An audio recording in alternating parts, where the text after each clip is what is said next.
Hi, I'm Lawrence. I'm the BDM for the south of the UK for GRAF. We're here on site today in Chester to look at the attenuation tank we've supplied for AJC Construction. This isn't the first time we've worked with AJC Construction, and this is probably the second or third tank we've done for them, and they're fantastic to work with.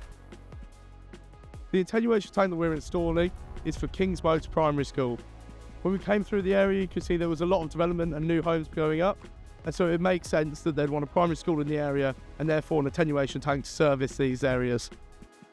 The tank you see behind me is specified at 500 metres cubed. We managed to achieve the net storage volume required whilst actually reducing the gross overall volume of the tank.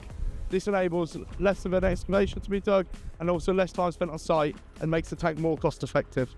When we received the drawings for this project, we then had to decide on the most suitable crate. We decided on our EcoBloc maxx crate, which allows more crates per delivery, less time taken to offload on site, and less space taken on site as our crates are stackable and modular. So when we arrived at site today, we were greeted by an almost complete tank. However, the process to get there is a bit more complex. When our install team arrived, AJC had already excavated the hole and laid the shingle on the bottom.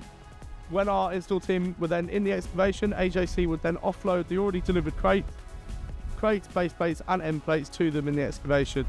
Our install team would then work methodically throughout the tank, putting the crates together, putting the end plates on, and then bringing up the membrane and textile around the sides.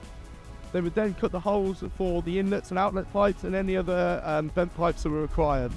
Once that is done, they will then bring the membrane up over the top, begin to heat weld it. Point we're up to now, there's not too much left to do. Our install team will begin to pull the membrane and textile up, and then they'll then heat weld the membrane to allow the tank to be watertight. Pipe connections are already in, and AJC are beginning to put their pipes onto the connections of the tank. And then after that, P shingle behind me will be loaded onto the surrounds of the tank, and then it will be backfilled with the as-dug material. We're in a really good position on site. As we've turned up today, they're nearly finished. But the guys on site have managed to install 500 metres cubed within 3 days.